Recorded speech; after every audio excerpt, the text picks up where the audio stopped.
কেন? হ্যাঁ ভাই, আমাদেরও শত্রু আছে, এইটা তো হইতে পারে না। ফসল থাকলে আগাছা থাকবে, ওটা কৃষকের দায়িত্ব। তখন কৃষক বুঝবে আমি ফসল ফলাইছি, আগাছা হয়েছে, মানে এবার ফসলটা ঠিক আছে। এবার ফসলকে রক্ষা করার জন্যই কৃষককে ধৈর্য ধরে আগাছাটা দমন করতে হবে। আবার এইটা বললে হবে না আগাছা ফসল একসাথে থাকুক, আমি সহ অবস্থানে বিশ্বাসী। কি অবস্থানে? এই সহ অবস্থানে বিশ্বাসী মিলাইয়া দিলাইয়া চলার লোক আমাদের সমাজে নাই। না, নাই, আছে, বাউফলের বাইরে আছে, বাউফলে নেই। কি মিলাইয়া কয়েছে মিল্লা জিল্লা থাকেন কি করে? আচ্ছা, মিল্লা জিল্লা যদি থাকেন, ফসলও থাকলো আগাছাও থাকলো, আসলে কি থাকলো? আসলে কি থাকলো পিছনে বলেন? আপনি যদি সিদ্ধান্ত নেন জমি সামনে দাঁড়াইয়া যে আমি সিদ্ধান্ত নিয়েছি আমার খেতে ফসলও থাকবে আগাছাও থাকবে, আসলে কি সিদ্ধান্ত নিয়েছেন? আসলে কি থাকে? কারণ ফসল এবং আগাছার সিদ্ধান্ত যদি কেউ নেয় চূড়ান্তভাবে ফসলকে আগাছা দমন করে ফেলে, থাকে কি?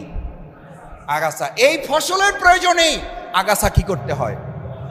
সেই জন্য সালাত নির্দেশ দিচ্ছে বিসমিল্লাহির রহমানির রহিম, ইন্নাস সালাতা তানহা আনিল ফাহশাই ওয়াল মুনকার। সুবহানাল্লাহ।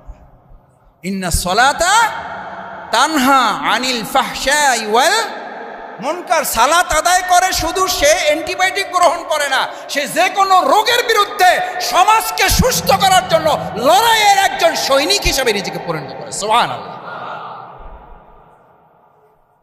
সালাত বলা হচ্ছে আসসালাতু আয়ুনিস জিকির বলা হচ্ছে, আবার এই সালাতকে বলা হচ্ছে সমাজ এবং রাষ্ট্রকে পরিশুদ্ধ করার এটা একটা মাধ্যম। সালাত থাকলে সেখানে কি থাকবে না? ফাহশা, অশ্লীলতা, বেহায়াপনা থাকবে না। তা আমাদের সমাজে সালাত আছে না নাই? অশ্লীলতা আছে না নাই? তাহলে কি হইল ভাই?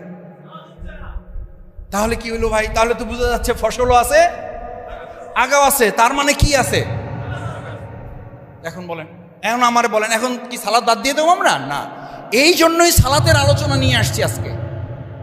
এই জন্যই সালাতের আলোচনা নিয়ে আসছি। সালাত ওমর রাদিয়াল্লাহু তাআলাকে হত্যা করার জন্য পরিকল্পনা করে ঠিক এক রাকাত আদায় হয়েছে ফজরের, এর মধ্যেই ছুরি ঢুকিয়েছে, নারী বুড়ি বের হয়ে আসছে, ওমর রাদিয়াল্লাহু তাআলা পড়ে গিয়েছেন, সেন্সলেস হয়েছেন, সালাত ভঙ্গ হয়ে গেছে। সবাই সালাত রেখে সবাই দৌড়তেছে।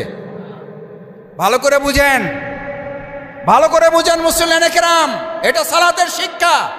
একজন নেতা ইমাম, ইমাম মানে লিডার, ইমাম মানে নেতা, ইমাম মানে শাসক,